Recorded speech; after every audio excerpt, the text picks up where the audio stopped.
All right, we are back again for part 2 of our discussion on bipolar disorder and lots of other things, because that's what we do here. And if you're a recurring listener, you already know that. And if you're not a recurring listener, you're about to find out.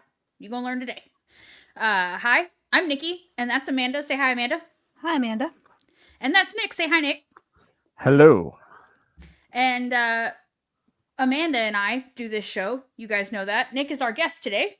And Amanda and I are just two neurodivergent best friends traveling the neuroverse together because we're living in a neurotypical world and we are not neurotypical girls.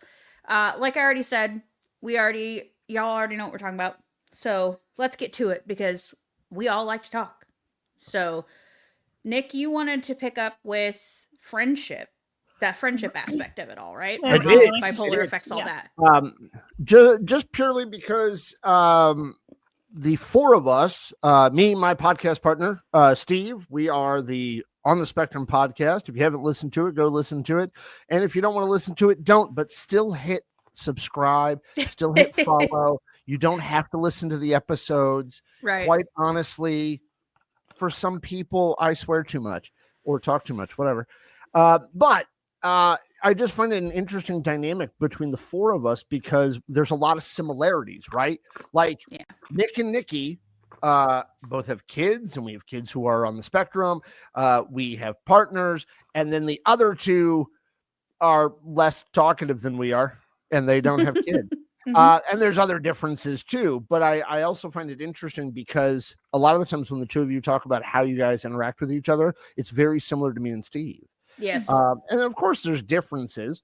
We can say the blatant differences are, me and Steve are males and y'all two are female, but there's a lot of other interesting similarities and differences amongst us too.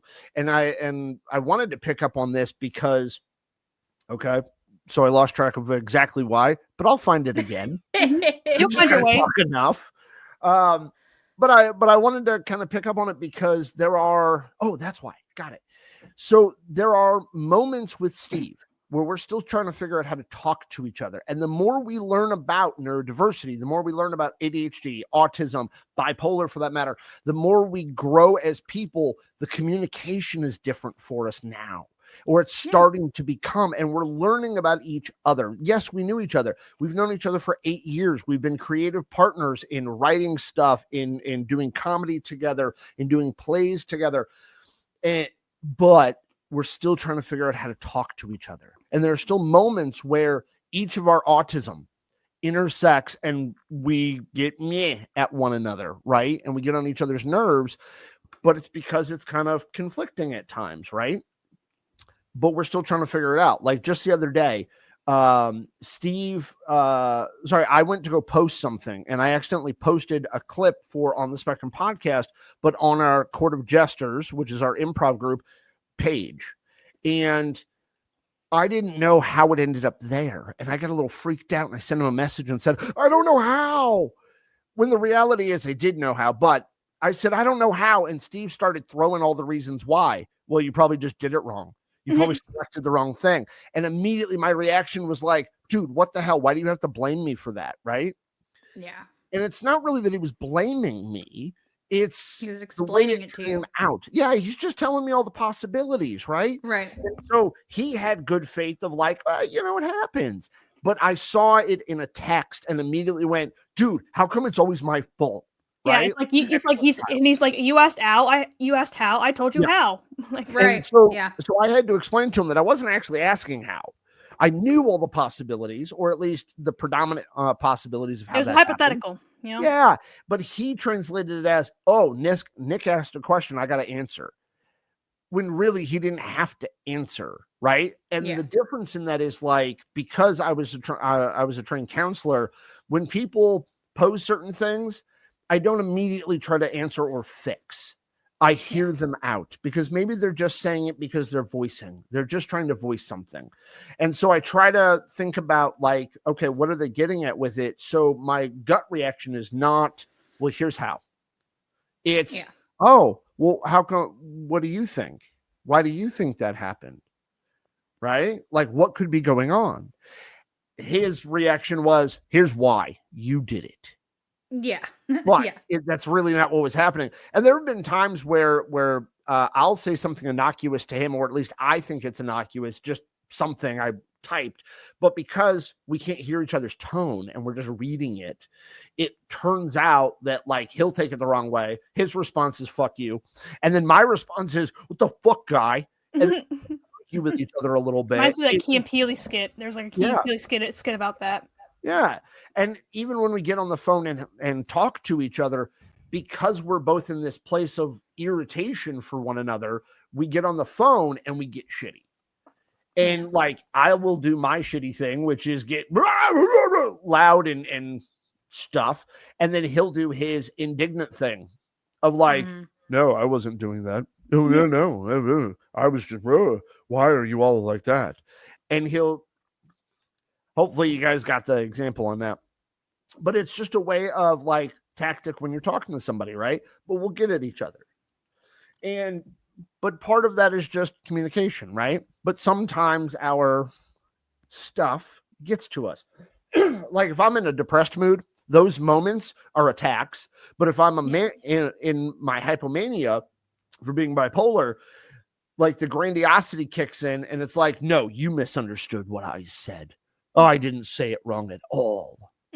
Which, of course, when I'm in my, balanced moment or in between mood, I can read that same sentence and just be like, yeah, now I get why he said that. Yeah, it really does sound like I was harping on him. But you got to have grace in those moments, right? Got to be able to say to yourself, it's okay. It's okay to have a moment. I was actually going to ask you, how do you feel that your bipolar plays into your relationship dynamic? I know that bipolar is not all of who you are, and we talked about that last episode, that you as a person have your own, everyone has their own personality. These things just sort of add to who you are. Right. How do you feel like how do you feel like that is either helpful or hurtful to your relationship with him specifically? Well, with him specifically, like the pressured speech that I talked about before, or just having as much energy and having that overwhelming, and in my estimation, a larger emotional repository in me, that affects things a great deal, because Steve is not that emotional. And it's not that he doesn't have emotion. It's just, it's not very outward. What? Say it again? It's not very outward showing. Yeah. He's more reserved with expressing emotion than I am. And I would say, not to give an excuse, but an excuse nonetheless, I guess. I have so much because of bipolar, and it's always just right there sitting on me, just barely, under the veil, if you will, that it comes out so intensely, no matter what the emotion is. And for him, sometimes that's hard for him to deal with, because A, he doesn't know where it's coming from, and B, there are times where even if it's joy that I'm expressing, happiness, excitement, it can be intense for him. And he's on the opposite side of that, where he will say he's excited about something, and I'm like, dude, then show it. Like, what do you mean you're excited? My boss tells me the same thing. Like, she'll tell me like good news or something. I'm like, oh, okay. She's like, are you excited? I can't tell. Yeah. I was like, she's like, you have to tell me if you're excited about something. I'm like, I know. I am aware. So to give an example, we had a guest on our show, and it was one he booked, and he was excited to talk to the person. And when we were talking about it leading up to it, like the day before, when we were planning out some of the questions and kind of the format for it, the way he was talking about it was like, well, I hope it goes all right. I hope they're going to be able to talk. Like, dude, this is your guest. Why are you not happy about this? I'm wicked excited to talk to this person. It's a new point of view. And he's like, yeah, it'll be fine.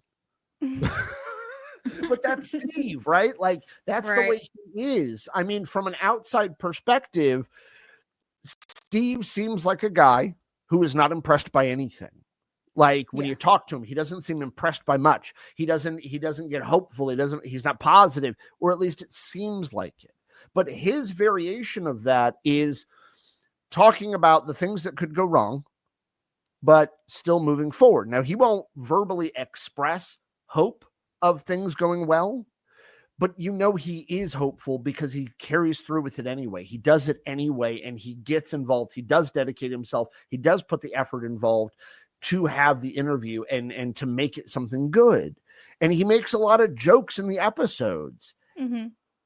Like he really is. If we want to put a literary role on Steve, he is the comic relief of our podcast. I talk about serious shit, and I talk about it in an academic way, and I ask questions and I engage with people. But Steve throws the jokes out there, and he's the entertainment, if you will. He's got a lot of his own opinions. Like we recently just did an episode about health insurance and about that CEO that got off. I listened to it. Stuff. Oh, you did? Yeah. And I have an opinion that is not super popular when it comes to that, but Steve has a difference of opinion on it, right? But we're able to have that conversation and still make jokes about stuff like that. But in a tempered way. Like I said it from the point of view of like humanistic, right? And he went and made a couple of jokes, and like after the podcast, he was like, "Hey, I hope I didn't offend you by making jokes about it." And I was like, "No, I don't care. Like that's your way of things." But that's something me and him are kind of coming to as well. Like he asked me the other day, like how could he approach certain topics with me differently to make it more conducive for us? And I said, you know what, dude? No, I've got to learn to be more accepting of you the way you are. It's not my place to tell you how to talk. And for years we were like that to one another, saying, here's how you did that wrong. Here's how you should change like that. Try to change somebody. Yeah. And there are things about us that we should work on to grow and to do better. But there are also some things that it's just a matter of let's also accept each other how we are. I mean, like I love hearing all these like life coach people and relationship coach people on social media who keep talking about how if your partner's not willing to change, or nobody should ask you to change anything. Like, but that's how you grow as a person. That's how you got to have challenges, right? Not challenges to the point of like you're destitute and living in, and being homeless and shit, but challenges nonetheless. And that's one thing that is beneficial about having a partner, having somebody to live life with day to day, is they can point out some stuff that you might need to actually work on. And they're not changing who you are. They're helping to enhance who you are. That's a major thing about relationships. And I'll say when it comes to bipolar, because I think you just asked me about relationships and bipolar, and I completely did my thing.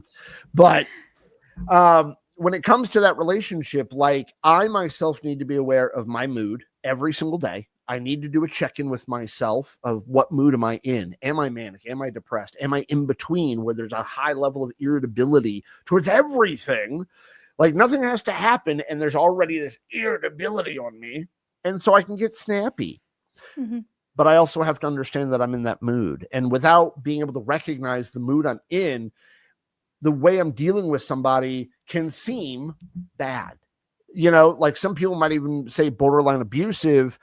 I don't see it that way. My current partner doesn't see it that way. But I know partners of mine in the past saw the grandiosity to be me thinking I was better than them.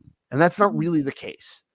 Like how grandiosity you got called like narcissist or something. Oh yeah. Oh God. I've been called narcissistic, apathetic. I've been called uncaring.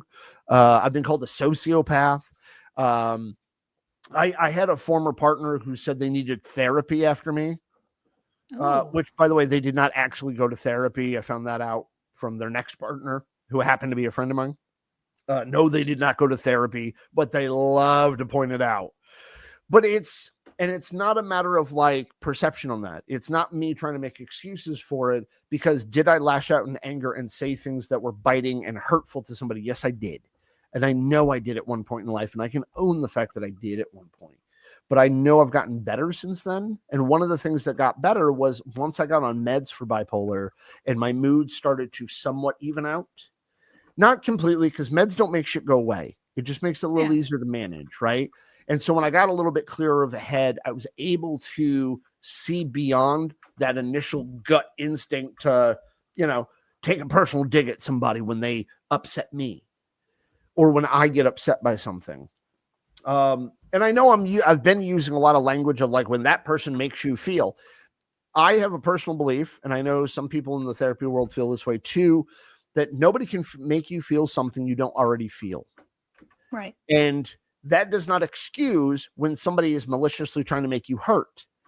Right. But knowing the difference between when somebody's trying to make you hurt and you are hurt and somebody said something that reminded you of that hurt, that's very hard to determine the difference between the two. Right. I mean, I've got my own stuff that I get triggered by. Like, I hate blaming people for things. So when people blame somebody for something, I get a little triggered by it. Because I don't find it useful to assign blame, assign fault. Well, I'm just holding them accountable. You mean blame them, because it's easier to do that. It's much harder to just say, okay, shit happened. How do we move forward? It's much easier to go, wow, their fault. Yeah. Yeah. For sure. Yeah. So that's some ways for relationships. I mean, my exes, some of them say I was good to be with and fun to be with. You know, when all of those kind of behaviors I was describing were targeted towards other people. Yeah. Like when I was roasting somebody else, they thought it was great. But when I was saying a roast comment or making a joke about them, about something that's personal to them, they hated it. Yeah. But it kind of like you can't accept that one side of things without understanding the other side's going to exist. Right. Like you can't say, and I heard this so fucking often, I love how honest and open you are. Well, that honesty also causes me to tell you got a fat ass and them pair of jeans. Like, fuck. I was dating this girl, and she said, "Do I have an odd shaped body?" And I said, "Yes." And she was like, "God, that's mean. You should love the way I look." And I said, "You asked." And their friends thought I was mean and hurtful and several levels of shaming of different types. And it's back to the you thing were with her, so and also, did it bother you? And also, like, you just said the thing about like someone can't make you feel things you don't already feel about yourself. She obviously felt like she had an odd body. That's why she asked you. It's exactly why she asked. Like, she don't ask a question you don't want to hear the answer to. Right. Correct. Like, and I always said that to people. Don't ask unless you really want to know. Yeah. But that's also taking the onus off of me. And I will say that there is a level of onus that we all need to own, especially those of us who are brutally honest. We need to take some onus that we are brutally honest. Yeah. And the question I ask myself now, and I've practiced to get to this point, is, am I about to say something hurtful? And when I say it that way, it's a matter of, did they ask a question they were not prepared to have answered? Yeah. And if the answer to me is, I don't think they really want to know the answer, then I come up with whatever surface bullshit they actually want to hear. And in that case, I should have said, "Oh no, you look great. There's nothing wrong with you at all." And there's really nothing wrong with her. It's just, she did have an odd shaped body. I can be honest about that. But yes, Nikki, you're right. I was with her. I chose to be with her. I obviously found her attractive, but when she asked if she had an odd shaped body, well, yeah. Yeah. Okay, also, like, doesn't necessarily have to be a negative. Like, one body's the same. Everyone has an odd body to someone else. Everybody does. And unless you have a professional surgeon making your body look a certain way, everyone's got an odd body. Right. Like, unless you're like a celebrity with a personal trainer and nutritionist and all that, like, you probably an odd shaped body. And even if you have a nutritionist and you have a personal trainer, your body genetically from the beginning was probably not what everybody would say is stereotypically a perfect looking body. You know, because nobody truly has that. And that's something that actually like gets to me about the idea of like society dictates women have to look a certain way. Because the reality is, and there's some research to back this up, that men actually do not prefer super skinny women. Societally and in magazines, we show that, and on movies, we have that. But in reality, when surveyed and when there's research done, men actually prefer a woman between the sizes of 8 and 12.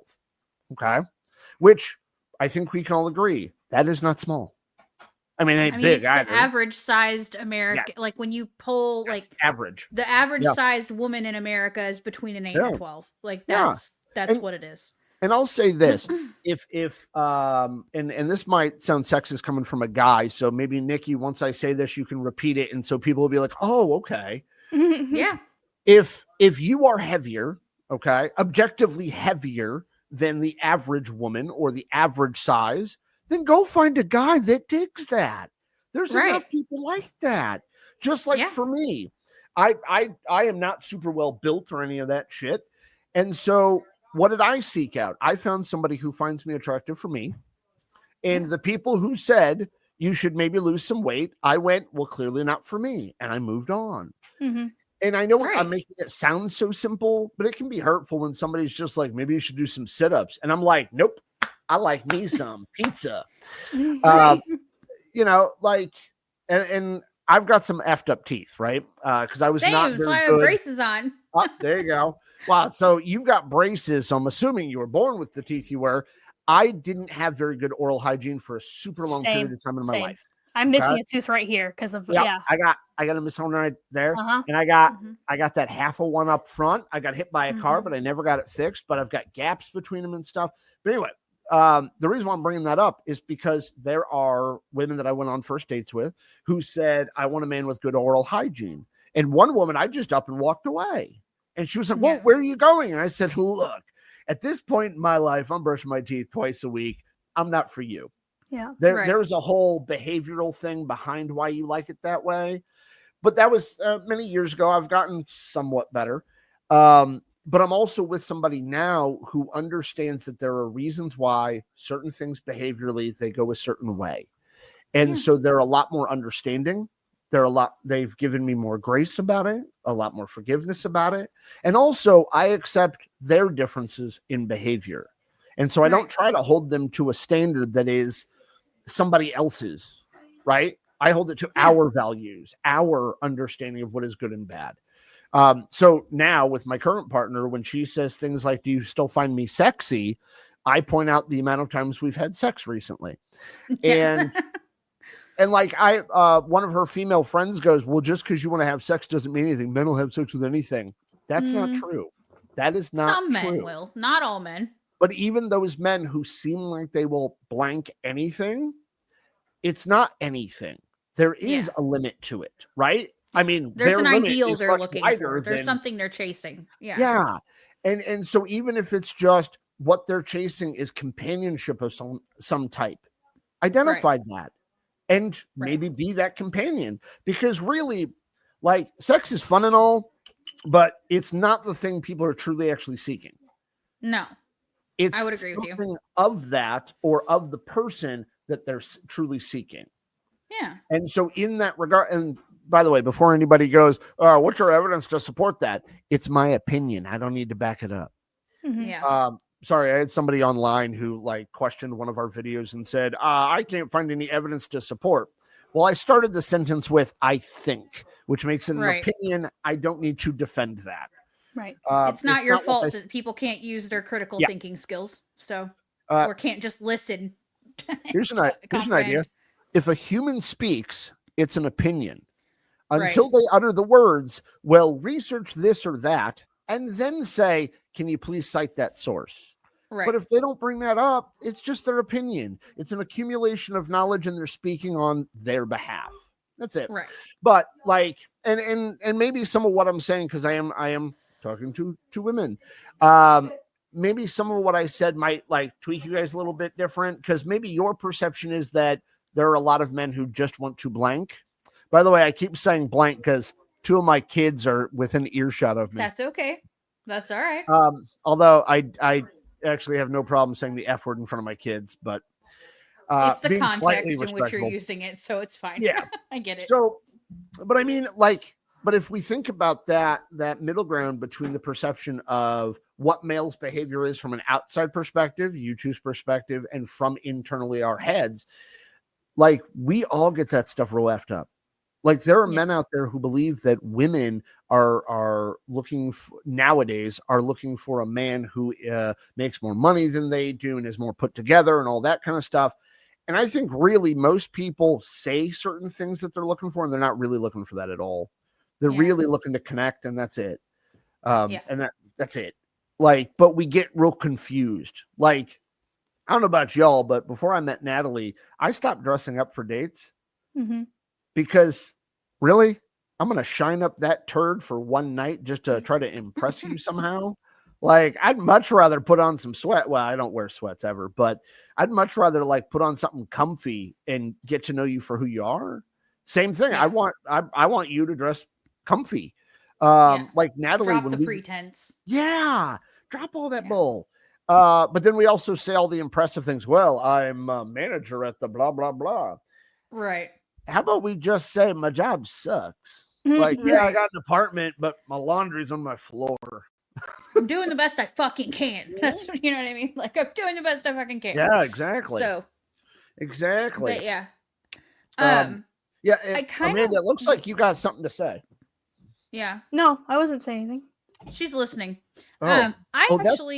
That's what that face is. Yep. By the way, I'm kidding, Amanda. I'm not. I'm just making. No, you're jokes. fine. Yeah, you're fine. I actually have a little something I kind of wanted to jump into on this one. Because there, like we'd mentioned in the first episode, there is oftentimes an overlap in diagnosis of autism and bipolar, or you're misdiagnosed bipolar when it's actually autism, things like that. I have a little graphic here that I found that's by one of the websites we like to reference a lot because I like this person's work. And it shows like a Venn diagram and it shows the overlap. And I kind of wanted to just simply discuss the overlap part because I feel like this is why it can be so confused with each other because there's a lot of shit in the middle of these circles. Okay, there's a lot of shit. Well, because human. Human first. All behavior is human behavior. Every one of us have all of those humanistic traits. It's just some of them are stronger than they are with other people. Yeah, like we said in the first Amanda, episode. do you want me to pop this on the screen so you can see it, or sure? Okay, hold on. Yeah, I would like to see it too. Yeah, let me. Well, she wasn't asking. She wasn't asking you. She wasn't asking you. Sorry. Let me. You're fine. Let me just get it up here. Okay, can you see that? Oh, son of a lover! Look at that. Okay, so the interesting bipolar, that's autism part. Yeah. I don't know if you develops in late teens, early adulthood. Classified as a mental health condition. Oh, isn't that nice? Positive language. Condition opposed to disorder. Yeah, they try to be nice about it. I do actually really like this person's take on things. They're very realistic, which I am a very realistic human, so I can always appreciate that. But they also do try to use language that is considered unoffensive because they want their shit to get out there in the world, you know? Oh, no, I got it. And everybody's on that whole, well, it's not a disorder just because most people don't have it. Yeah, that's actually why it's called a disorder. It's not because it's bad. It's not because it's negative. It's because most people don't have it. Right. So the overlap here in the middle is kind of what I wanted to talk about. We've talked a lot about what autism is on the show. Yeah. And we've touched on the bipolar side of it. Mm-hmm. So what we're seeing in the middle here is impulsivity, irritability, social changes, mood shifts, episodes of mood elevation, emotional dysregulation, high co-occurrence of OCD and other anxiety disorders, executive functioning difficulties, pacing and psychomotor agitation, episodes of excessive talking, concentration difficulties, high rates of substance abuse, suicidality and self-harm, high rates of victimization, and sensory processing differences. All of those things are present in both bipolar and autism. So you can very much see how if someone comes to a mental health professional and they're like, these are the things I'm experiencing, how it could, especially as an adult or a teen, and they do not previously have a diagnosis of autism, I could absolutely see how the practitioner would be more inclined to look at bipolar disorder than autism in just simply for these kinds of complaints, because a lot of people who are struggling with these things are also the same things autistic people struggle with, or people with ADHD struggle with, or high anxiety or OCD. So I feel like all of these conditions, we find this a lot, where it is so difficult to parse this shit out, that because so many things are co-occurring, but that's where you go back to that there needs to be a level of severity in how this is affecting your life. There also are the other very staple things on that bipolar side that you just don't see in autism, right? It's not the same. So I also want to I want to kind of add to this a little bit in the regard of you're absolutely right, like parsing it out. But if you think about it this way, if you had never seen a TikTok or read up on autism enough and knew that there were executive functioning difficulties, you don't have that language to say, I'm having executive functioning difficulties. You're just describing moments in your life where the other person has to interpret that in some way. But there's more reasons than just bipolar and autism that have executive function issues. And with that, for some people, a lot of things that could be executive function issues are not necessarily executive function issues. They're attention issues. Impulsivity, that might be the reason why a decision you're making or a lack of decision is there. So it's not even necessarily executive functioning, but the practitioner, the person hearing you talk about your life, has to interpret all that. And when it comes to autism, unfortunately, they still don't have a way to diagnose people in a very medical way.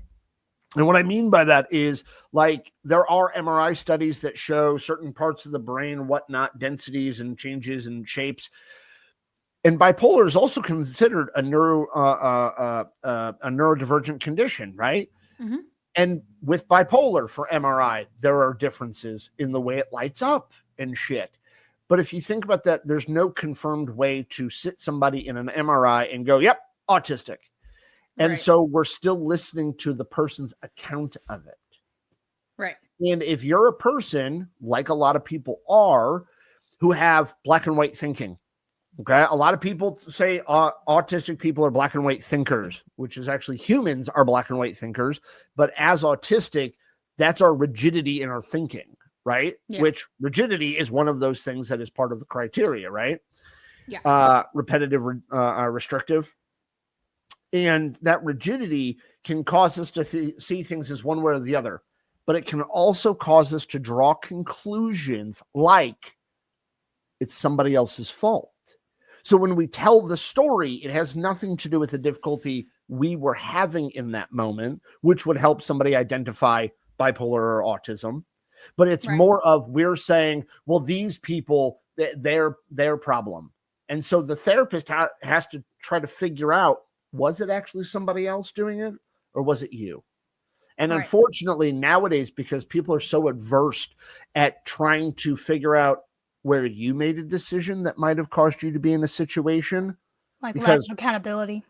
Yeah. Say accountability, but people also want to try to avoid victim blaming. Mm-hmm. Mm-hmm. But where is the line of the difference between taking accountability for the choices you made to put you in a situation and victim blaming? There is victim blaming when it comes to certain things where you're shitting on somebody and saying, oh, it's their fault that they blah, blah, blah, whatever the situation is.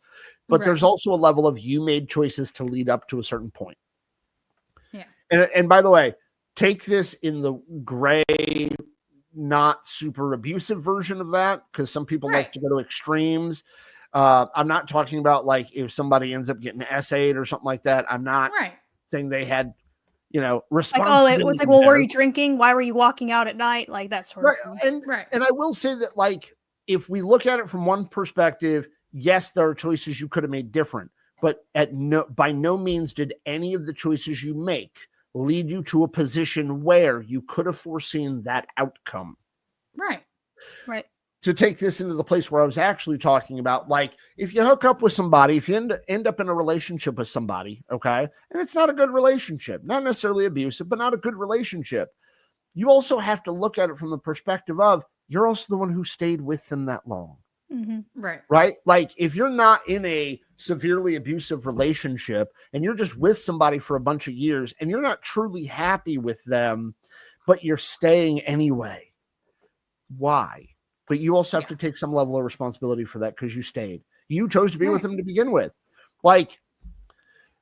to use a kind of, I guess, extreme example or whatnot, if somebody shows up to a first date with a pickup truck, a rifle in the gun rack behind them, and they've got a black U.S. flag with a blue line in it, and you're not Republican, you might want to question that, like right then and there.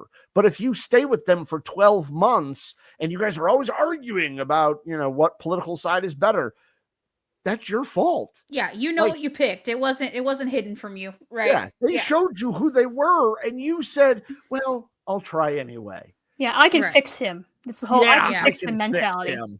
Or on the guy side of that, well, she's just confused. Mm-hmm.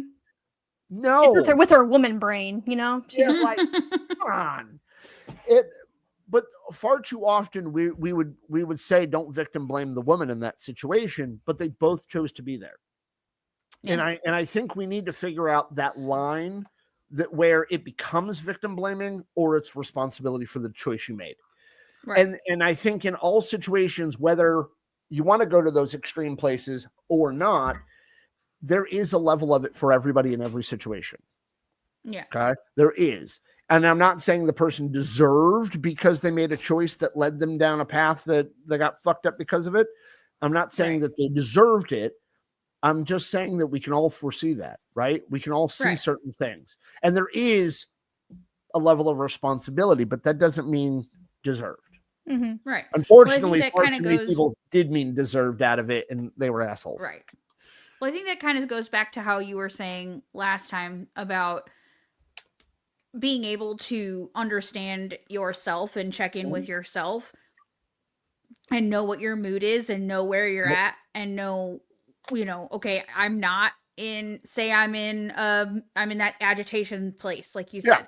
Maybe we don't go put ourselves in situations that's going to make that worse. So try the best of our own ability to avoid that. And if something does happen and you end up in an argument, you have, you still have to understand that, like, whether or not you were in your agitated phase and you tried everything you could to avoid that, there is still some level of accountability where you go, I'm sorry that I said what I said. This is where I was at. You still have to be accountable for what you said and did, even though you were not mentally in a place where you would have maybe made those same choices had you been in a different state, right? Yeah. Me and my wife do it all on a regular basis. If one of us wakes up, she's also bipolar. Okay. When we wake up and one of us knows that we're feeling a certain way, whether it be that shift between episodes, so we're very highly irritable, we're just going to say it to each other. Yeah. Really irritable. And that doesn't mean don't talk to me. And it doesn't mean don't bring up stuff or point stuff out to me, but just understand that I'm going to respond in this mood. Right? And so sometimes both of us have to go, they're just already irritated. Yeah. It's just where they're at right now, or they're depressed. So she'll sleep more than I do. Yeah. Excuse me. Because she rides depression more often than she rides mania. I ride mania more often than depression. Yeah. Most people who are bipolar ride depression more often than mania. I'm a unicorn in that way, I guess, because I ride mania more than I ride depression. And it can be different and odd because there are times in my grandiosity where I'm like, why do you sleep so much? You don't need 8 hours of sleep. You only need 6 like me. Right. But then she points out, yeah, most people sleep 8. You're the weirdo here. And I'm like, oh yeah. It's like I'm the outlier. Yeah, I mean, but you also have to have faith in the person you're with, which is why it's really important for you to pick the right partner. You have to have faith that they're not leading you astray. So when they say things like you're being a dick, you back down immediately. And full well, it doesn't mean you're wrong. It just means you're being a dick and you need to back the fuck down. Mm-hmm. And so, but you got to be able to trust that person, whether it's your friend, your partner, life partner, whether it's just a random one night stand you're having. If she goes, yo, you're being a dick, don't immediately argue, because that's human. It's human that when somebody accuses you of something, you immediately try to argue it and like, oh no, you're the one who's wrong here. You got to understand your disorder is creating these moments. And so, and you cannot be 100% of the time on point, keeping yourself in check. Like even as us being autistic, right? we cannot be 100% on point when it comes to our sensory. Yeah. Sometimes that shit comes out of nowhere and we're like, oh, that car just drove past me. What the fuck? Even though other days that car driving past wouldn't affect you. Right. Last night, that was me. Like, I don't know what my deal was, but like, I was really sensory overloaded yesterday, and I can't tell you why. There was nothing extra special about what was going on yesterday. Right. But last night, Jordan usually eats a lot later than I do, which is my husband. And so, because he'll work out late at night, he likes to work out at nighttime, and then he'll come in and eat dinner late. And he's in bed, and I'm sitting there like playing on my phone, trying to quiet my brain down. And his jaw clicks, and he takes big bites of food because he's used to shoveling it in really quickly to get through his meal, right? Yeah. So I turned to him and I said, I love you, but I really need you to take smaller bites because I can hear your chewing in my brain, and I'm going to lose my shit if you don't. And I'm not trying to be mean, but I'm really sorry. I can't help it. I need you to just take smaller bites, please, because I can't hear you chew right now. The food's not going to be taken away from you. You can take smaller bites. Right. And he doesn't even realize he's doing it. No, and so like, so when I pointed out to him, and he used to get mad at me. He used to be like, well, I mean, I'm just trying to fucking eat, like, and it used to be a thing, but like, or he'd think that I was picking at him. Right. Like, not that he would, like, I was trying to, I don't know what I'm trying to say. Like dictate how he should eat, basically. Yeah. Yes. He like, I was trying to control. Critical. Yes, being hypercritical of him. And I'm like, no, I literally, like, I can't stand it. I cannot stand it. It will send me into a fucking fit of rage, and I don't have any. I'm trying to control it right now by asking you to please take a smaller bite. So before I lose let my me ask you a question. Now, you already explained how you did deal with that situation, but who do you think in that given moment, who do you think should be responsible for doing something about it? Not to say what to do about it, but to do about it. Right. Well, the onus is on me, because if I'm the one having a problem and he clearly isn't bothered by how he's eating, right? That's why. But that was my something to do because I know, and because of our past, I know that I can ask him to take smaller bites, and he will, and it won't be a problem. Right. And he's not going to ask me to leave the room while he's eating because I'm in bed and it's like 9:30 and I'm 30 minutes from passing out.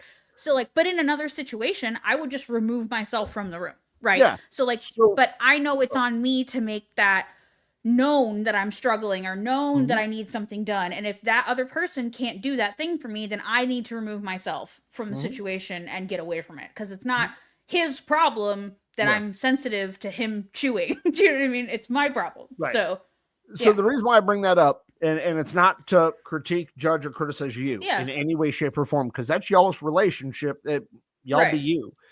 The reason why I'm bringing that up is because far too often, especially in the autistic community, we talk about how the world has to accommodate us. Right. Our job has to accommodate us. Our partner has to accommodate us. I rarely ever hear people talk about how we need to accommodate ourselves.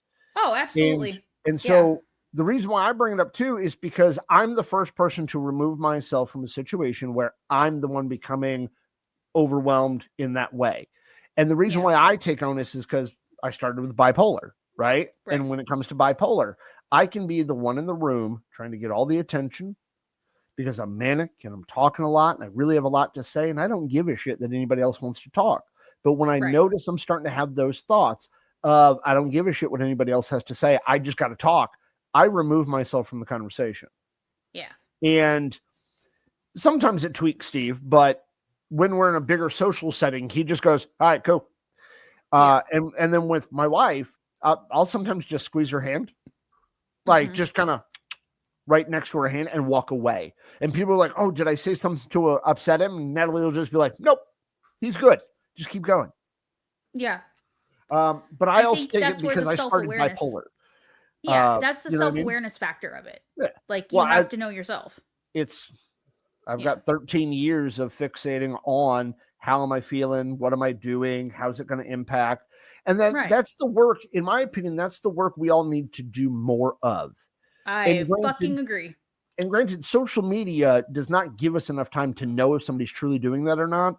But just based on some of these little videos And I watched an entire podcast of these two women talking about their, I think it was PTSD, but they gave their situations, and like they did not deserve, nor are they responsible for what caused the PTSD. It was the way they were talking about how other people need to behave to them because they have PTSD. And that to me was, you're making the world have to do around you when there's stuff you can do for you. Right. Like you're like the world. The world's not a bubble. The world, the world won't bubble wrap itself for you. Yeah. Well, because other people got stuff going on too. Like when I was an addiction counselor, there were other counselors who had ADD, who had PTSD, who had other things going on, right? Outside of mental health stuff, there were other people who were diabetics, and there was one person who had something up with their ankle, and like, but there's a combination we all need to make for each other, but also for ourselves, right? Like, oh yeah, if I know that I'm going to a bar where there's karaoke, I put my loops in. Do you guys know what loops are? Yeah. I put those in before I even walk in the door. I don't wait until I start to notice too much sound. I put those bitches right in, and then I go in with my wife. Now, there are days where I forget them, and I'll be sitting there irritated, and things are grating on me, and the sound is just getting into my ear, and just, but I also take responsibility for the fact that I'm the one who forgot the loops in my car. Right. And I'm not willing to walk the 20 feet to my car to get them. But I take onus of that. So when I have a reaction that might even possibly be a little irritation that I'm feeling that I'm putting onto somebody else, I immediately go, that's not you. If it sounded that way, I apologize. But this is the way I sound right now. Yeah. And so you got to kind of take accommodation for yourself. I agree. And just because the whole work thing for me was rather short-lived in the grand scheme of work history, but the most recent job that I had that I ended up having to quit because of medical issues, like I'm still thinking about my interactions and things in that in the workplace. Mm-hmm. How do you feel like this shows up for you in like a workplace situation? Like how, like, has there been issues with people at your job because of this? How have you handled it when that's happened? When you've been upfront and have you been upfront and honest with, this is who I am, and then people still don't seem to understand that? Because like I feel like that happened to me a lot. So I'm just curious what your experience is with that. Yeah, I mean, since I was diagnosed with bipolar, it was 2011, and I was told by people I shouldn't tell anybody. It's nobody else's business. Yeah, but they need to understand that there is something different about me. And that's the way I've always looked at it. And has it hurt me in jobs? Probably. Actually, definitely at times. But also, I think I would have to go back to the accommodation thing we were just talking about too, because yes, I have odd times where I'm manic and I talk too much. And sometimes I say things because it's just flying out of my fucking mouth and I don't really have time to filter and all that kind of stuff. But it's still me, right? I still have to own that I'm the one who said something that tipped somebody's values or whatnot, or their sensibilities or ethics in a way. I still have to own that. And yes, the bipolar helped that it flew out of my mouth because I was manic and I got into my role of things and I took it too far, that to a place that was unprofessional in a certain type of work. I have to own that. I have to take responsibility, but it doesn't mean I got to beat myself up a lot. I can, and I'm not trying to write it off, but well, I'm bipolar. Like that's what we do, type of thing. Yeah, that's what we do. We talk, and specifically, like if you add grandiosity, the energy, as well as some anxiety in there, as well as some autistic traits in there, it adds up to, I'm going to say in a certain way, in a certain wording, and a certain topic that is really not coming out correct. Yeah. I was just going to ask you, like, do you feel like the environment you're in dictates or can help push you into one mood or the other? Or do you feel Like, environment can change your episode. Yeah. Because I was looking at this graphic again and it said that, like, or I saw it, maybe it wasn't this, but somewhere, like, your environment and stuff, and like being in a state of stress can make it worse. Yeah, very much so. And I feel like, I don't know, I feel like when I was working, I was in a much less self-aware state. Yeah. When I was at my job than when I would be when I'm home, and I would come home and try to look back on what I had said or done that day and realized how many times I may have said or done something that could have possibly upset somebody. Yes. And then that would stress me out more. And then I'd go to work the next day and I'd try to fix it or change it. And then that would create more problems somehow. Yeah. And then I quit trying it all. Back and try to make it better. It always makes it worse. Always makes it worse. And then I quit trying it all and just was who I was. Yeah. And that really fucked it up. Yep.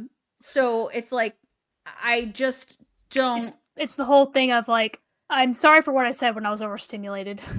Yes. Yeah. Because then it sounds like an excuse. Oh, overstimulated. What, you just couldn't control yourself? That's what I got all the time. Is that I was just actually. And I think it irritated people that I was like, I would start conversations with new people who would come in by going, "Hi, this is who I am."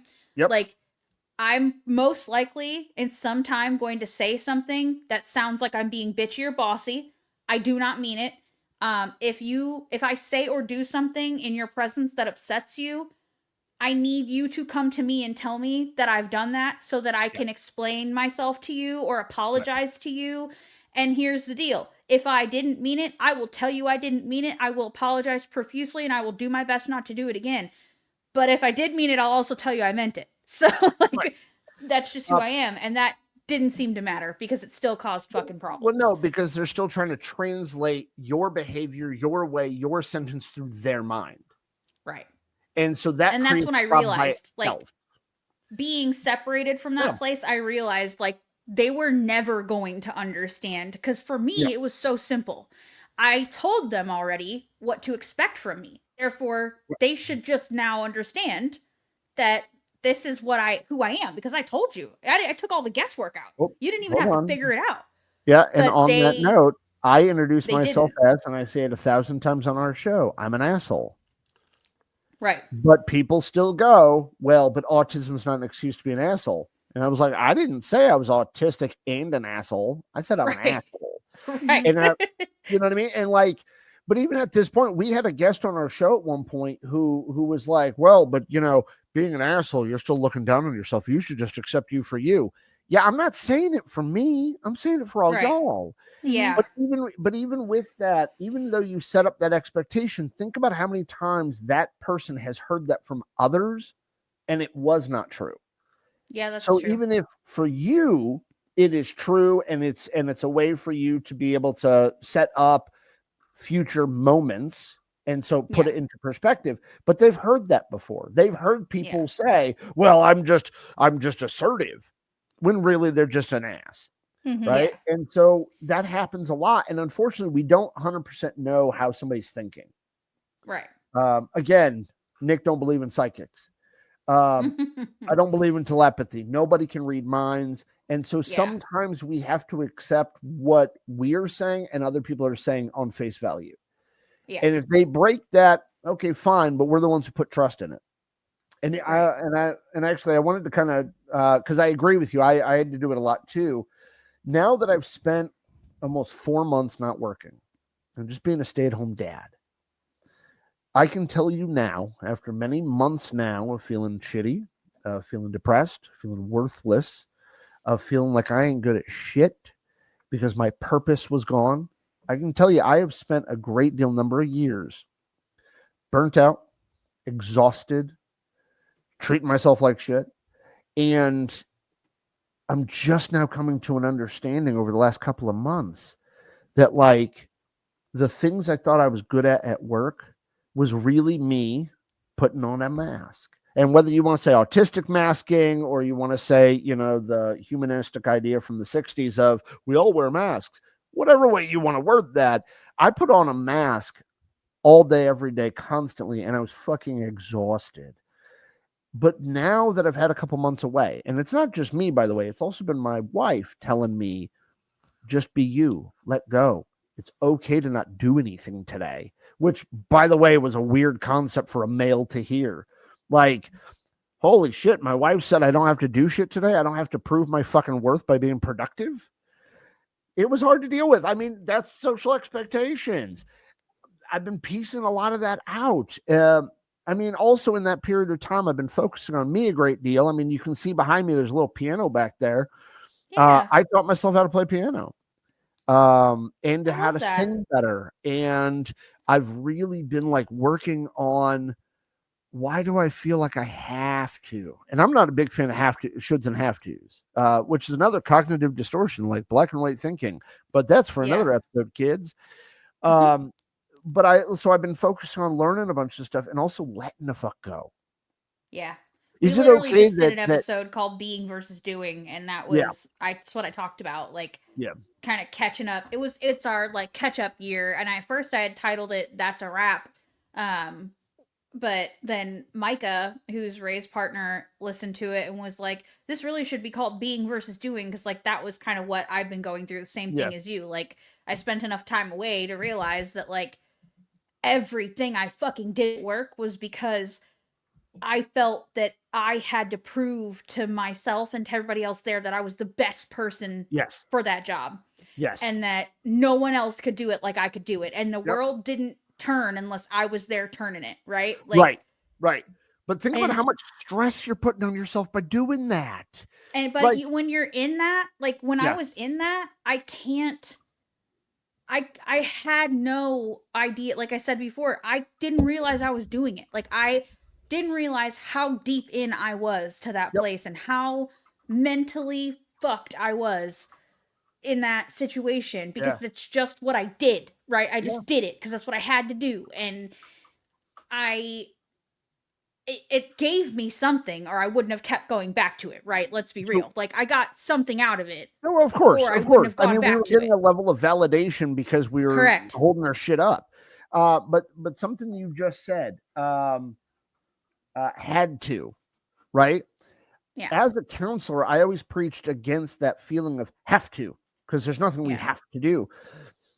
But I was I was forcing myself to be exhausted, burnt out, and I was doing very little that was good for my mental health, you know? Yeah. But quite honestly, and this is maybe an ignorant statement from whatever doctor or therapist may hear me one day say this, but most of them are out of their stupid fucking minds trying to tell best practice to those of us who live it, because their best practices are in such ideal conditions that none of us can live that way.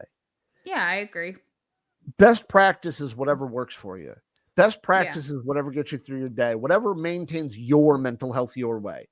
And I'm not opposed to therapy. I'm a big fan of therapy. I'm a big fan of people doing, being mindful and having good habits for themselves and having routines. I'm a big fan of all that stuff. But I also hear and I read all these doctors and therapists and psychiatrists and people talk about what's best for mental health. But none of us live in that goddamn world. We all have to go to a job where somebody, whether it's a coworker, a subordinate, a boss, is just a dick. And I don't mean just a dick as in like they're mean, but like they're not good for our mental health. Well, no shit, because like Amanda's cubicle partner who clicks his pen all fucking day long and never has an email note. Like, I literally, and this is the whole accommodating yourself versus people accommodating you thing, where I there was one time where I asked him, because he just had his email notifications on blast, like, and he was receiving multiple emails a minute. And then at one point I gotten like 3 hours of sleep. I was like overstimulated mode.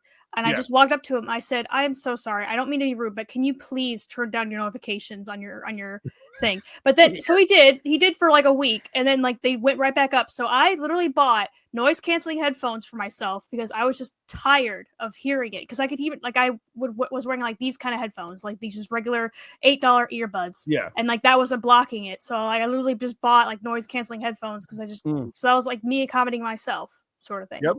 Absolutely. And that's absolutely. And some people would say autistic people are always accommodating themselves. And I would actually argue that very few of us actually try. Yeah. And that's going to tweak somebody that I respect a great deal when I say some autistic people got to try harder. Yeah. They're like, well, we all try as hard as we can. No, we're working as hard as we can, but we ain't necessarily trying in the right directions a lot.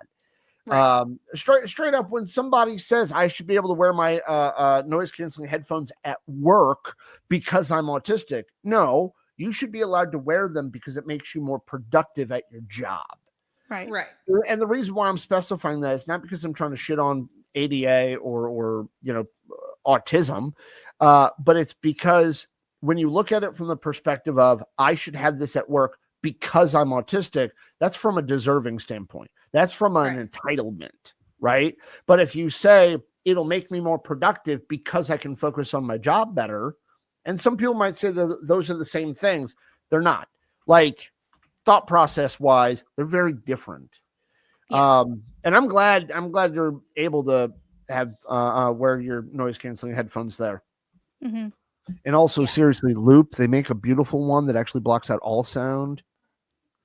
Yeah, they Check 'em look out. like they're they look fucking like little great. circles, and they Yeah. just go in your ear like an earbud.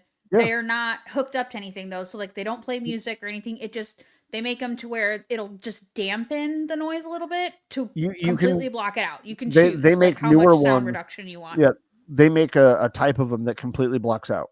Mm-hmm. Yeah. I mean, it's not perfect, but like even noise canceling headphones are not perfect. At some point, the sound goes up a certain decibel, and you're going to hear anyway. But they make some beautiful ones. I have ones that are called Engage, and because it allows me to hear, so it drops the sound by 20 decibels, which for me most of the time is great and works well. But like I have an autistic daughter who will wake up at 3:00 in the morning and be rather loud, yelling and screaming and stuff like that. Because she's just playing along to whatever it is she's watching on her tablet, whatnot. But then there are times where she'll lose something and it's like the end of the fucking world and she'll be screaming loud. As a parent, I can't just be like, whoa, you need to go to another room, and I can't walk to another room. Right. But I can just slap those in and it brings it down just enough so it's more manageable. And that's the other thing too. We don't have to always eliminate the thing. We can lessen the thing. Mm-hmm. Right. So, and when it comes to bipolar, sometimes the thing we're trying to lessen is how we're feeling. Yeah. And again, just because you feel it doesn't mean you got to do shit about it. So, Yeah, and actually, I want to talk about that. I know we're like right about the hour mark, but I want to kind of go back to your like feelings. Yeah. And because I feel like that's actually a really good point for just people who deal with life in general or have a difficulty dealing with life in general. Like when you said you were in that broken phase. Yeah. That's how I felt when I was diagnosed with Ehlers-Danlos syndrome, which is why I had to quit my job. Amanda watched it. She watched the crash out, and I had to get through a lot of that. But there was a phase of that where I was very me focused, right? Because I'm like, well, I can't do this because this will happen. I can't do this because this will happen, and I was so caught up in my own head about it that I almost stopped living life altogether. Yes. Right? Like everything was extra hard and extra difficult. And it's like now I'm at this place where it's like, yes, I have restrictions on certain things I can do, but there's always something I can do. There's always something that can be done differently or accommodated differently for me. Like I broke down and bought a walker because when I'm out in public for an extended amount of time and I know that I want to go to the park with my kids or we're going to go walk around the mall or something, I have to have that because I'm going to have to sit down at random points. And if there's not somewhere for me to sit, I now have somewhere to sit down and somewhere to put body weight on when I'm walking. But like me feeling like my life was over and like I would never have any quality of life again and digging and going so down deep into the unknown of like what the fuck is my life going to be now. I was entertaining that so much that I started to actually believe it. And then when I started to back out of it a little bit and realize like this is not helping me at all to continue to entertain this to the point to where I'm believing it of myself, and I try to start thinking other things, I still have all of those thoughts. Like all those thoughts are still Of there course. of I don't, or like the waking up in the morning of like I don't want to get up. But I had to stop entertaining my feelings. Like I can feel that, I can acknowledge that thought can come through, but it's going to go right on past because Right. I know that no matter how I feel, there are things that I have to do in a day. Mm-hmm. I still have to be a parent. I want to be a parent. I want to live Right. my life. I Right. want to do those things. Instead of like You know? catastrophizing, you know? Yes. Yeah. So I had to train myself, and it's not something that just happens overnight. You have to No. slowly work up to the being able to get up even though your brain is screaming, Yeah. don't, you know? Yeah. Like, even though your mental health is so bad that, like, you would rather just lay in bed all day, Sure. you know that, like, you have, if you got up, if you could get yourself out of the bed and get in the shower, you will Mhm. not regret taking the shower, right? Or whatever. Insert No, whatever thing I'm here. with you, know? Nikki. I'm with you, Nikki. So- and that's where I said the getting out of bed. Yeah. Was that on your list? And I said that before you even told me about your Ehlers-Danlos, Yeah. right? Even before you told me the difficulties of moving, I said, why? I asked you if that was on your list. Yeah. To me, the hardest thing in the world to do is get out of bed. I agree. Now, personal opinion, you're agreeing with it. Cool. We're on it together. I used to say it all the time when I was an addiction counselor because people would constantly say, well, I'm still using. Well, I can't get a job. Well, this or that. And there was a lot of that kind of I can't anymore, which I would say is a level of grieving. You're grieving the old life, right? For sure. It's a change in identity. Yeah. But if you think about that idea, if you praise yourself and give yourself love just because you got out of bed. Now, the two of you are very different people in this regard. For one of you, it's easier to get out of bed than the other. And we could say, it's all relative. Everybody's got their own struggles. Right. Sorry if I'm going to sound like a dick, but it's easier for one of you to roll out of bed than the other. Yeah. And in that regard, but you both should praise yourselves for doing it. Yeah, because she has her own mental health struggles that might keep her from wanting to get out of the bed. Yeah, mine's physical and mental, right? Right. Like, and there are days I wake up in complete full body pain just because I happen to lay in one spot too long, and I everything in my body is screaming and on fire. But I know that if I don't move, even though I don't want to, it's gonna get worse. So like I have to move past it, or I'm never gonna grow. It's never gonna get better. And like I've been trying to strength train lately, and you have to do that differently because you can hurt yourself. But if you don't do it, you're never gonna get any better. Like I have to do it, but I can't do it like everybody else does. And like right now, my ankle's out because I've been doing a lot of squats lately because that's a full body workout for me because there's a way I do it that it's just easy and low impact. But it fucks with my ankles sometimes and they go out. And so on the way back in here, it went out and I had to like hobble to my chair, right? But it'll go back. It's just part of what happens. And but if I sat and thought about that, I'm like, well, my ankle's out, so now I can't work out. No, I put the fucking brace on and I'm gonna go do it again tomorrow, right? Like because I can't entertain my feelings anymore. Right. I can't at least entertain that. Make sure you don't deny, but you don't have to do anything about it. Like always validate the way you feel because it is valid the way you feel. But just because it's valid, don't make it true. And just because it's valid doesn't mean you got to do shit about it. Right. Your feelings are not always fact. Because I have a hard time leaving my house. It's not something I discuss very often, but I have a hard time leaving my house. Yeah. I don't want to go outside. And it's not even a matter of I don't want to. It's just the second I walk out my front door, knowing full well I got to go somewhere, I immediately have all this anxiety. I immediately have all of this self-doubt because I do weird shit. Like, I know nobody is watching this video, but the two of you have seen some of the facial expressions that I make that have nothing to do with what's being said, and I'll do movements and shit that I get looks from people. And sometimes I change my voice randomly, and I know now it's vocal stimming, but like years ago, I didn't know that. Years ago, I just thought I was a fucking weirdo because all of a sudden I throw in a British accent just to say, can I get a pack of cigarettes? There's no reason to do it. And it's not like I had a thought about it. It's just what came out. Yeah. But it's the same thing. And I want to go back because I've been trying to hold on to this thought. Yeah, go. Every time y'all do anything in your day, okay? And I don't mean outside of the standard. I mean literally everything you choose to do in your day. And I'm going to say it one more time. Everything you choose to do in your day, make sure you praise yourself for it. You didn't have to. You didn't have to put that shirt on. We didn't have to have this conversation. You didn't have to brush your hair. I didn't. Like, you know what I mean? Like, praise yourself for every single thing you do. And I used to talk about it in counseling a lot, which is actually why I got used to talking for 60 minutes straight, by the way. I used to run groups and stuff, but I used to tell people all the time, like, all of us can write down all the shit we did bad and all the things we didn't do right in our day because we're really good at it. It's called mental filtering. We always filter to the negative.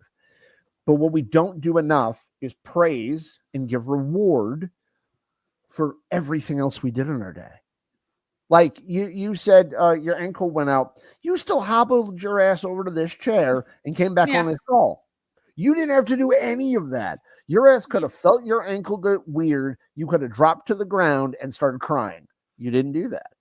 Yeah. And even if you had done it, that's something you can write down on the list. I sat my ass down and cried. You accomplished that today. Look at you. You accomplished that.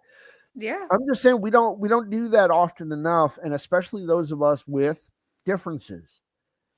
We need to look at ourselves in that way, right? Like when you hung up the awesome Green Ranger behind you, did you say, "Good job, Nikki, I did this"? No, you probably slapped up on that wall and went, "Okay, what's the next thing I've got to do?" Yeah. But that's a fucking accomplishment. Yeah. You hung that motherfucker straight. You got it on the wall. Yeah. You know what I mean? Like, so instead of leaving it sitting in a pile of things to do, you put it on your wall. Okay. Yeah. All the amazing, are those books or movies behind you, Amanda? These are movies, and then these two are books. See, look at that. She didn't even have to look at it. She knew exactly where they were because she organized it. Mm-hmm. All of those shelves must have taken you a long time to organize. And there's still an organization from these little stacks right here. But did you praise yourself every time you accomplished each shelf? No. You probably went, next shelf to put shit on. Next shelf to put shit on. But it's still an accomplishment. And we don't see it that way because we look at accomplishments in the sense of like, oh, I won an award for being a power dick face today. Like, I mean, if there was an award for being a dick face, I win every year. Vote for me. But it's those little things that make a difference. Okay. Yeah. It's those little things that are the difference between I'm a shitty person and I'm a good person. And I'm getting all grandstandy, but this all stems from that therapist that I talked about in the previous episode, Valerie. She's the one who taught me this. Like, she's the one who taught me about putting things in perspective. And just because you have a certain perspective about something or perception of something in a moment, don't make you right. And you could very well be wrong. But give yourself the love to say, yeah, but I did. Yeah. Just roll out of bed. I had a guy tell me that he's never going to live up to the standard of his father. And that's what's so hard about giving up addiction, was because at least that gives him a moment where he's not thinking about how he's letting his father down. Oh my gosh. And I said, with all due respect, fuck your papa. Mm-hmm. And somebody's going to hear me say that and just like, that's horrible therapy. Well, wait till I get to where I'm going. And also, he didn't think it was in the end. But I said, fuck you, father. And he goes, excuse me? That's my father. I love him. And I said, I didn't say you didn't love him. And I didn't say you didn't try hard for him. And I didn't say anything other than fuck him right now. Because in this given moment, it is me and you in this room. What did you do today? Well, I got out of bed and I immediately didn't shower. And I said, stop. You just told me the greatest accomplishment anybody can do. You got the fuck out of bed. Yeah. That right there. Praise yourself. Because you chose to live your life opposed to not living your life.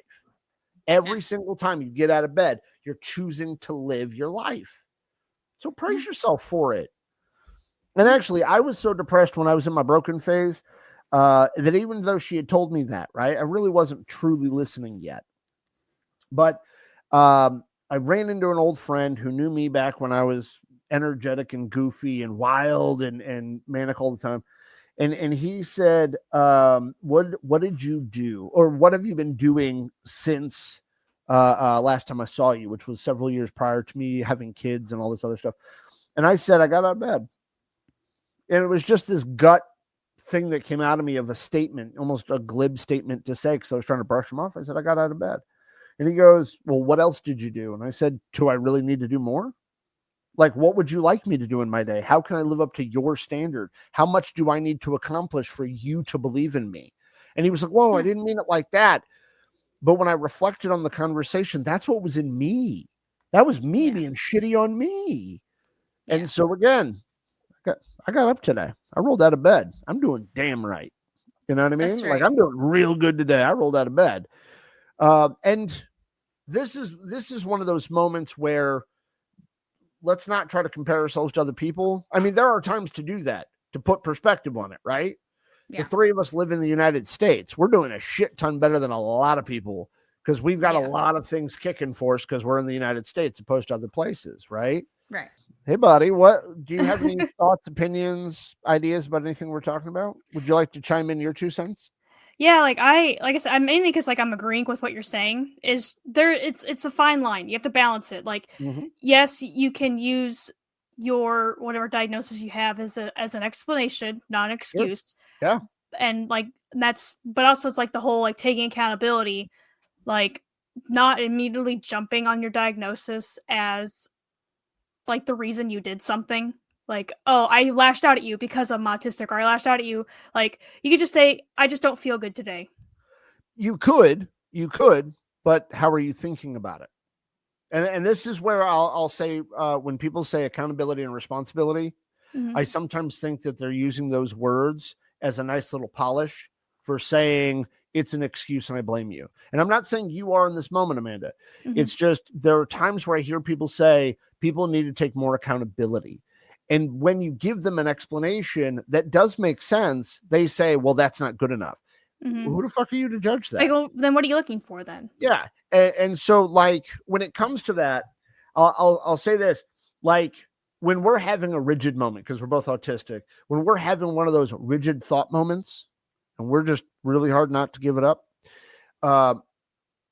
maybe saying to the other person, yeah, I'm just having one of my moments. Okay. That's fine.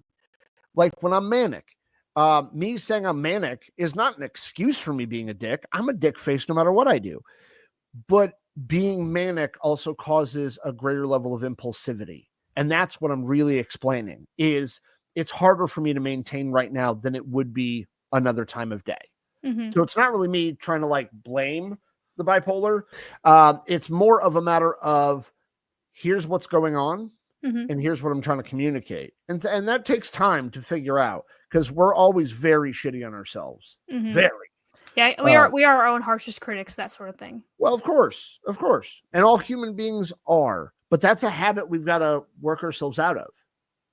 And like in terms of like work, like I said, I bought the headphones, but it's also like I hate what you call the big light. I hate overhead lights. Like I never have overhead lights on in my home, like unless like I'm going like my kitchen, my kitchen has them, but it's like I don't have anywhere else in the kitchen. My bedroom, but really the only time I turn my bedroom light on is like because I don't really stay in my bedroom, so I really just turn it on to find something or just to go to bed, and then it's off. But like at work, I work in like a big area, and like I can't like make people. And I tell them like jokingly, it's like, well, we don't really need all these lights. It's bright enough here if you just turn on half the lights.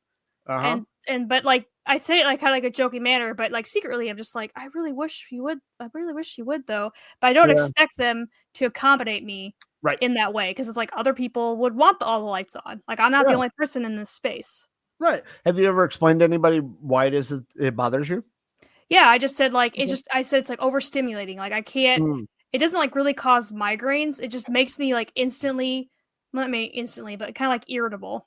Yeah, it's just because that's what being overwhelmed sensory really looks like. It grates on you until you get to a point where you're just like, holy crap.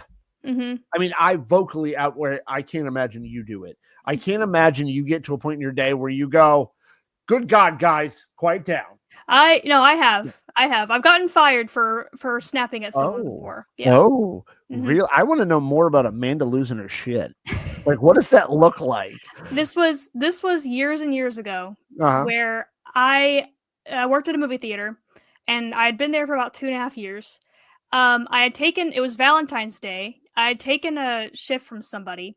Like I was working my shift and then working their shift, so I was there from open to close. Which for Mhm. movie theaters not like super early. It's like really like 11 a.m. because it was a Friday. It was like 11 a.m. to like 10 p.m.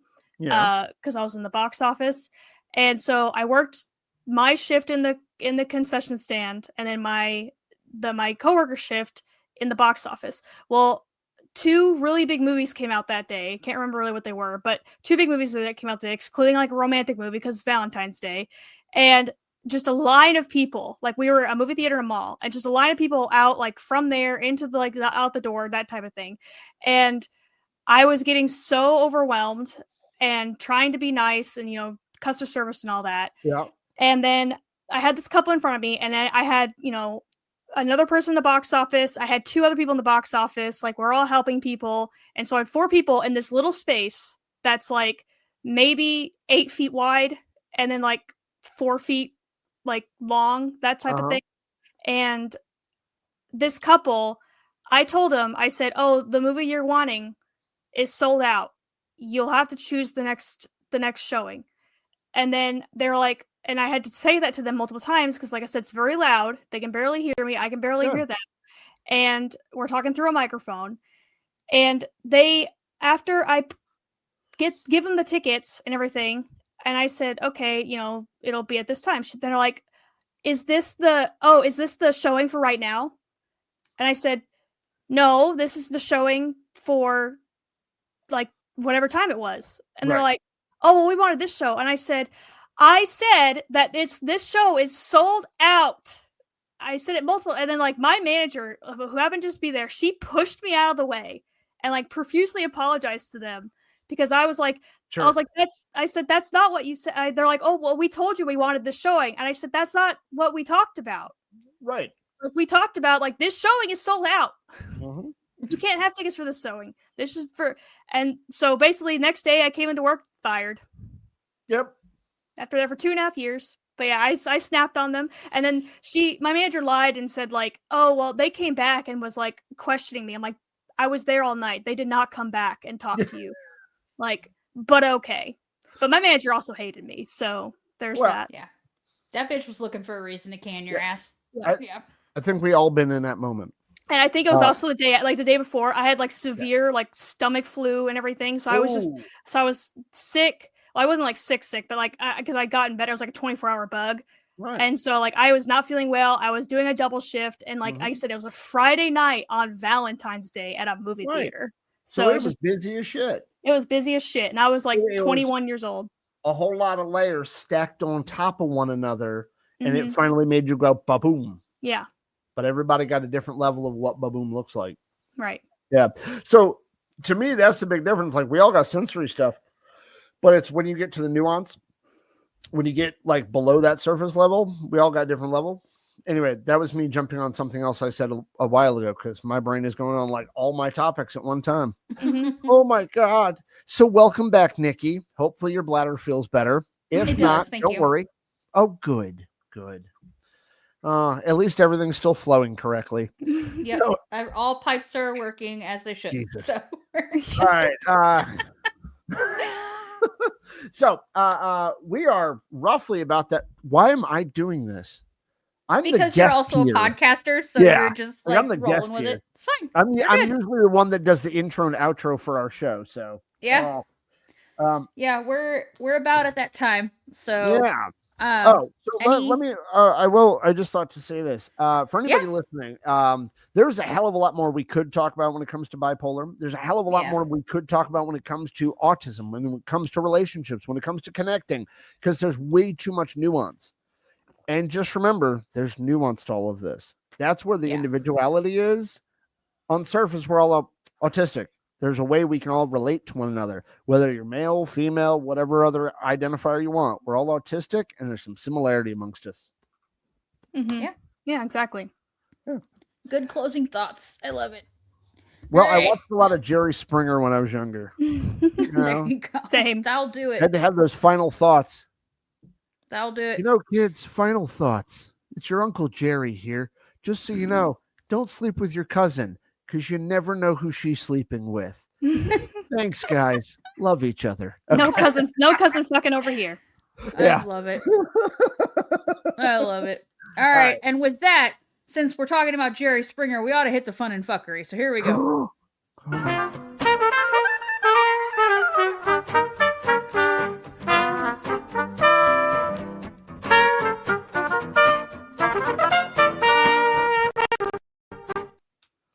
I still love All that right. fucking unicorn. Thanks. I love it too. It's super cute. So yeah, we made it to the other side. We're here. Yay. Yay. So what we didn't do last episode is pull a card from my questions cards. Oh. And let's just pull a quickie. We'll do a quickie.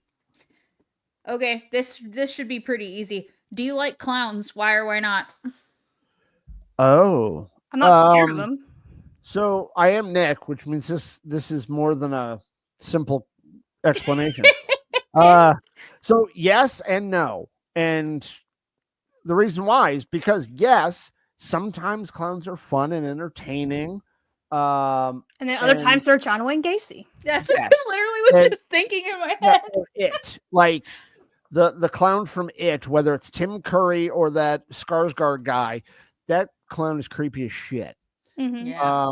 And then there's what is it called, Terrifier or whatever that clown is, that other horror movie. Yeah, Terrorizer or something like that. Yeah, there you go, something to that effect. There's that, but then there's things like Shakes the Clown, and other or Krusty the Clown. What? Who? Yeah, Krusty the Clown from. Yeah, there's because that's a clown I want to be around. A boozing crooner.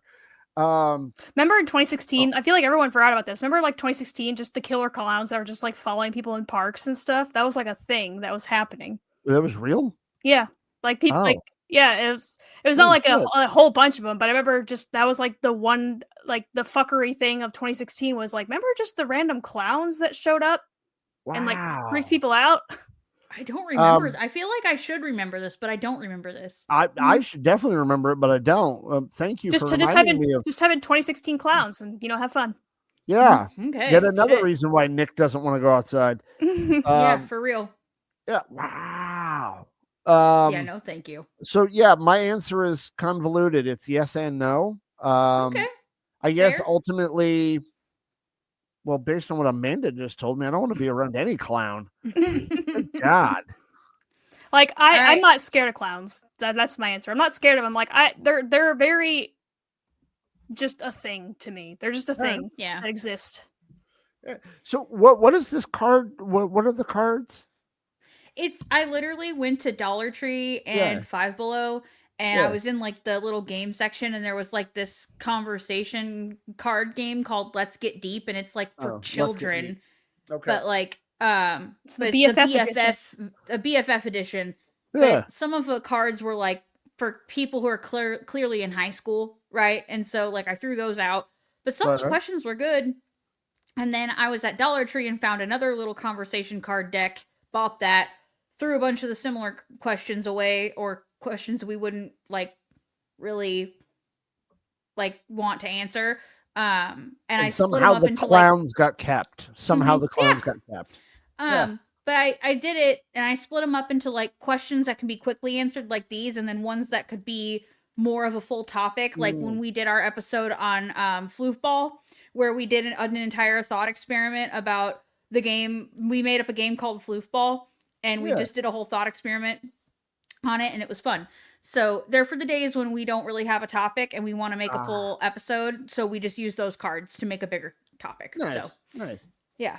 I just thought it was interesting. You had a card that randomly has a question on it.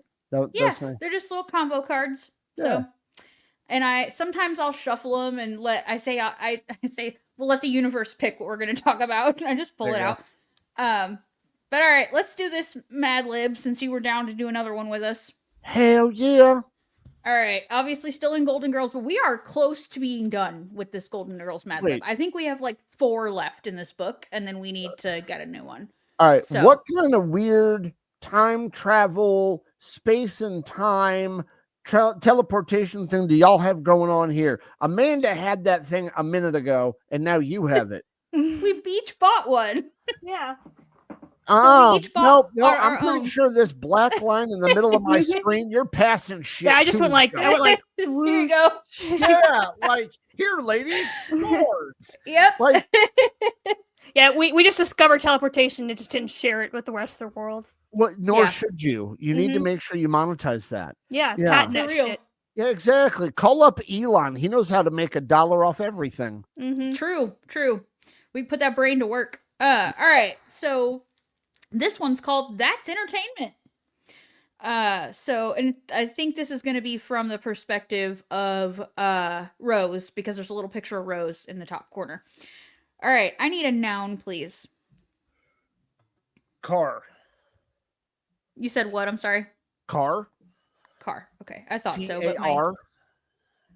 Oh, tar. No, car. C. Car. C-A-R. Oh, it's my headphones Ooh, dying. Hold on. Vroom, vroom. You know, meet me. Got it. We're good. You know. This one's dying, so I gotta. It was beeping, and I'm like, I can't hear you and the beeps at the same time. Okay, car. Got Wait, it. is this A place. better? Yeah, thanks. You're ridiculous. All right, a place, please. A place? Yeah. Dubai. Ooh, okay. The only housewife franchise I refuse to watch. Because I was. She watches all the Real Housewives stuff. There's a Yeah. Real Housewives of Dubai? There is. It's a newer season, and you know what? I was just bored by it, so I was like, I don't want to get invested in this, and I just quit watching it. Have you watched a TV show where none of the women are allowed to talk? That's very joke. interesting. It's a joke. Because I know these they ones do. do. Yeah, Joke. these ones get to. Joke. Because it's on TV. I mean, it can't be all that interesting if they're all wearing burqas. No, that's a joke. It's a joke. You're going to get us canceled, man. No, I'm not going to get you canceled. Somebody will just be like, "Oh my god, he's so mean." Yeah, I told you I Yeah. was an a-hole. Yeah, we like told you he was. 9 times. Yep. All right, adjective. More minutes. Ly, right? Ly words. No, that's adjective, descriptive. Gleamingly. just gleaming, No, I guess. Adjective is Describing descriptive word. So no ly. Oh, no ly. Yeah. Smelly. Done. Love it. Does that work? Yeah. Yeah. Yeah. For anybody listening, Nick is not strong in the English. I promise you. That's okay. He's I'm strong not in either. I English. have to ask her all the time. Like, you know what's crazy? I gotta ask Steve all the time. See, the smart ones are the quiet ones. The loudmouthy ones are just entertaining. For sure. For sure. All right, number. 7. Cool. Another silly word. Oh, dingle flap. Dingle flap. Love it. Sounds like something Rose would say. Well, All right. so it's what happens when something, down here, lady part wise, gets a little too long, and it's, You mean meat curtains? He means meat curtains. Whoa, That's what he means. We don't call them that anymore. Stop shaming people's bodies. It's a dingle Listen. flapping. Listen, I have those parts. I can call them what the fuck I want to call them. Hey, they're dingle flaps, but when they clap, it's dingle clapping. Your dingle flaps are dingle clapping. Yeah, that's Oh right. my god. I Right. love it. All right, celebrity. Mike Rowe. Okay. Like the dirty jobs guy. Yeah, the Yes. Dirty Jobs guy. Yeah, I think about it, I was like, wait, that name sounds familiar. yeah. All right, article of clothing. An article of clothing. Chaps. Assless chaps. Hey, Done. Hey, you know what? To each his own. Mm-hmm. To each his own.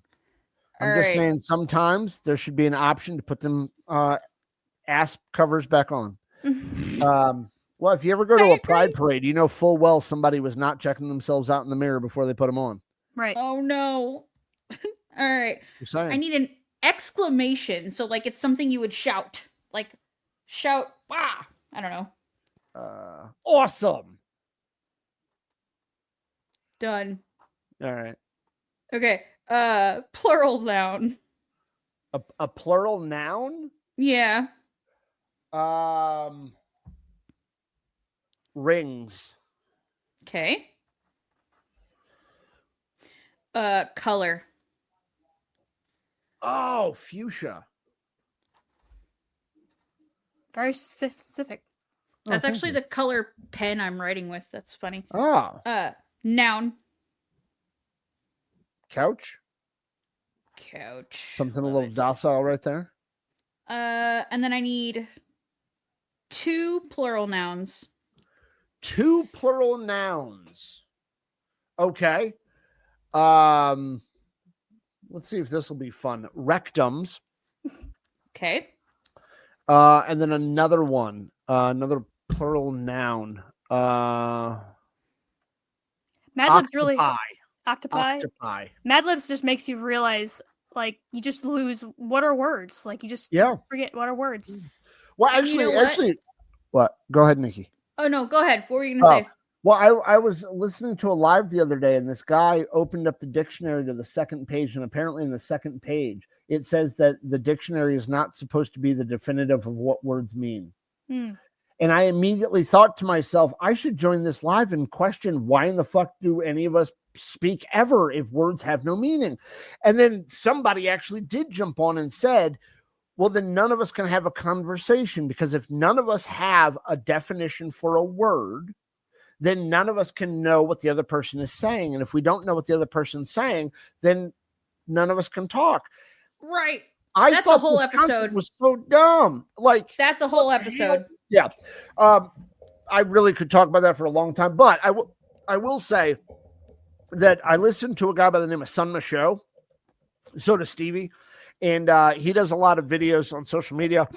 And he's a Harvard professor, and he knows linguistics and words and language super, super well, right? And he talks about how definitions of words do change over time, and there's a social definition and a dictionary definition and all this kind of stuff. And it really gets me to think about it. But at the same time, fuck, we have to have a mutual agreement of how to talk to each other. So I'm kind of stuck between what I hear him say and then that. Because there are specific words that, like, I think we've broadened the definition so much so to the point where it doesn't mean anything. Yeah, there's nothing there. Anyway. Yeah. That's a whole ass episode that I want to get into for sure. Maybe we can do that another time. Oh, yeah. Oh, I'd love to have Stevie on this too for that one. I know, because I know his opinion's a little different than yours on that, because I've heard you talk about it. Type of liquid. I'm sorry, a type of liquid? Like water, soda, gasoline. Oh. It was a weird way to word it. A type of liquid. Let's go with coffee, because that's my favorite. Love it. All right. I need a celebrity male and a celebrity female, please. Oh, celebrity male is Daniel Craig.